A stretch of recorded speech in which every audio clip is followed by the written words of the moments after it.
வணக்கம் அன்பான சொந்தங்களே, நறுக்கென்று 4 வார்த்தை உங்களுடன் நகுலா சிவநாதன்.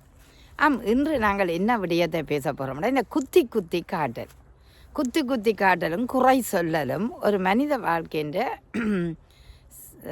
வாழ்க்கையில் சிலருக்கு இயல்பாக இருக்கிறது. உண்மையிலேயே தவறுகள் எப்போதுமே நடைபெறக்கூடியது உண்மைதான். அந்த தவறுகளை நிவர்த்தி செய்வதற்கு நெடுகளும் குத்தி காட்டக்கூடாது.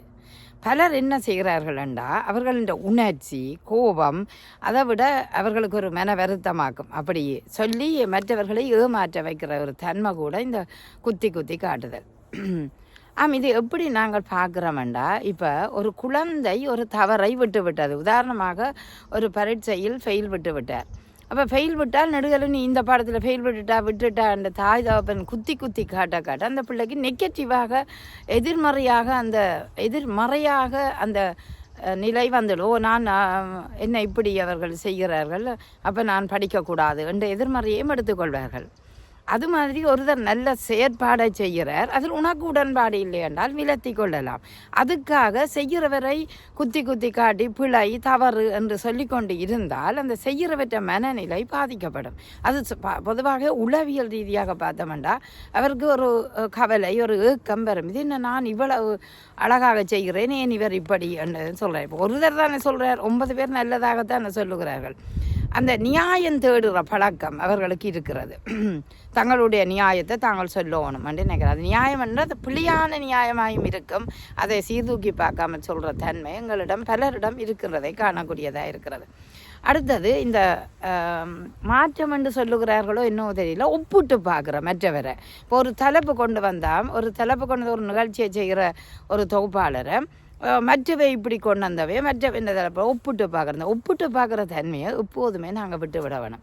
குழந்தைகளும் சரி, ஒருவரோடு ஒருவர் ஒப்பிட்டு பார்க்குற தன்மையால் குழந்தைகள் இருவருக்கிடையில் ஒரு வெறுப்பு ஏற்படுவதை பார்க்குறோம். உதாரணமாக ஒரு பிள்ளையை பற்றி ஒரு தாய் சொல்லி கொண்டிருந்தால் அந்த பிள்ளைக்கு சொல்லி கொண்டிருக்கிற அந்த பிள்ளையோட கோபம்தான் வரும், அதுக்கு விருப்பம் வராது. அப்போ ஒப்பீட்டளவில் ஒரு மனநிலையை பாதிக்கக்கூடிய நிலை இருக்கின்றது. குறை கூறல் சிலருக்கு அந்த மனப்பழக்கம், சில பேருக்கு அந்த பழக்கம் அப்படியே வருவது உண்டு. சிலர் தாங்களை எப்போ கூற வேணும், தங்களை பெரிய ஆளாக காட்ட வேணும் என்று மற்றவன்ற குறைகளை எடுத்து சொல்லி கொண்டிருப்பேன். மேலே தான் பெருசு, தான் குறை விடாத ஆள் மாதிரி. சில ஆண்கள் எப்போதும் பெண்களோட எந்த நேரமும் போட்டி பிடிச்சு கொண்டு இருப்பார்கள். அது சிலருடைய இயல்பாகும். அப்படி ஏன்னா வீட்டில் நல்ல ஒரு ஆரோக்கியமான மனநிலையில் மனைவி இருக்காவிட்டால் அல்லது மனைவியோட நல்ல சந்தோஷமாக இவர் இருக்காவிட்டால் சதா பெண்களையும் அப்படி பார்க்குற நிலை சிலருக்கு ஏற்படுவது உண்டு. அடுத்து அடிக்கடி குறை கூறிக்கொண்டிருந்தால் உண்மையிலேயே செய்கிற செயல்லையோ அல்லது எழுதுகிற செயல்லையோ அல்லது எந்த விடயத்திலும் ஒரு வெறுப்பு வருமோ இல்லையோ நீங்களே சொல்லுங்க பாப்போம். அது வந்தே தான் ஆகும். அந்த ஒரு வெறுப்பு இனி வேண்டாம், நான் இனி செய்யக்கூடாது அல்லது இனி இது வேண்டாமன்ற ஒரு நிலையில் எடுத்துக்கொள்ளக்கூடிய வாய்ப்பு சிலருக்கு அமைவது உண்டு. அடுத்தது அவர்கள் ஒரு நல்ல விடயத்தை எதிர்நோக்கி ஒரு செயற்பாடை செய்ய இப்படி குறை கூறிக்கொண்டிருப்பவர்களால் அவர்களுக்கு வெறுப்பு, அதே நேரம் ஒரு மனநிலை பாதிக்கப்படக்கூடிய நிலைக்கு வந்துவிடும். அதாவது விருப்பமாக செய்கிற அந்த ஆனந்தம் இல்லாமல் போய்விடுவதும் உண்டு. அடுத்தது இந்த எதிர்மறையான கருத்துக்களை சொல்ல உறவுகள் கூட எதிர்மறையாண்டு நினைத்து கொள்ளக்கூடிய பக்குவம் இருக்கிறது. குறை சொல்லி கொண்டிருந்தால் எண்ணங்கள் நேர்மறையாக வெளிப்படுத்தப்படும். அது உண்மையாக ஒன்றுதான். நாங்கள் ஒரு தடவை நீ பாஸ் பண்ண மாட்ட அல்லது நீ இப்படி செய்ய மாட்டான்னா அந்த பிள்ளை செய்ய மாட்டாமையே போய்விடுவது உண்டு. அதனால்தான் தான் பெற்றோர்கள் எப்போதும் பாசிட்டிவாக குழந்தைகளை நோக்க வேண்டும். அது உன்னால் முடியும், அப்படி தோல்வி அடைஞ்சாலும் முன்னால் முடியும், எடுத்தால் விடியும், நீ நல்லா செய்ய என்று ஊக்கப்படுத்தி பாருங்கள். அந்த குழந்தை கட்டாயமாக ஊக்கத்தோடு செய்யும்.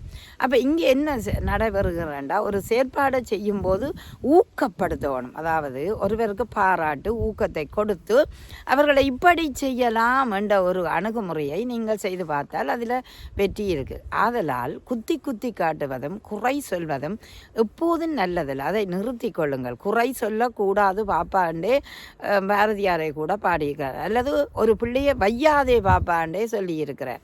அப்படி இருக்க என் பெரியவர்களாகிய நாங்கள் இன்னும் திருந்தாமல் இருக்கிறோம்.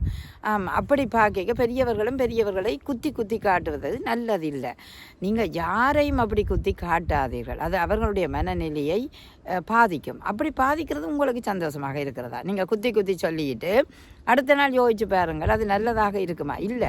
ஒருத்தருடைய மனம் நோக நாங்கள் எப்போதுமே நடக்கக்கூடாது. அதனால்தான் அன்பை விதை நன்மை பெறுவாய் என்று சொல்லுவார்கள். அதாவது அன்பும் பண்பும் அகத்தோட வர வேணும். அப்போ இப்படி சிலர் செய்வதனால சிலருக்கு இடையூறுகள், வெறுப்புகள், அந்த நிகழ்வை செய்ய முடியாத தன்மையெல்லாம் இருக்கும்.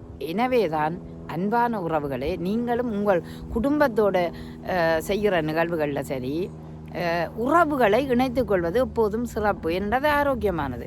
ஆனால் சிலர் குத்தி குத்தி காட்டுவதும் குறை சொல்வதும் அந்த பிள்ளைகளையோ பெரியோர்களையோ பெற்றோர்களையோ எவரையுமே அது ஏற்றுக்கொள்ள முடியாத ஒன்று. ஆகவே இனிமேலாவது குறைகள் இருக்கும். எந்த மனிதன் தவறு செய்யாமல் இருக்கலாம்? தவறு செய்து தான் வாழவன். அப்படி தவறு செய்யக்க தான் அவன் அனுபவத்தை பெறுகிறான். ஆனால் அதற்காக சதா குத்தி காட்டுவது கூட நல்லதில்லை. அதுவும் ஊடகங்களில் சில பேர் குத்தி காட்டுவது அந்த செய்கிறவரையும் அந்த ஊடகங்களை கேட்பவர்களும் அவர்களுக்கு ஒரு தாக்கமான நிலை உருவாகுமோ இல்லையோ.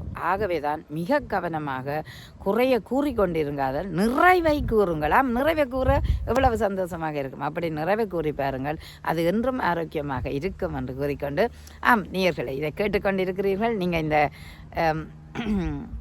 என்னுடைய யூடியூப்பை சப்ஸ்கிரைப் பண்ணுங்கள். அதே நேரம் உங்கள் கருத்துக்களையும் கீழே எழுதுங்கள். நானும் ஆவலாக படிக்க இருக்கிறேன். நன்றி, வணக்கம்.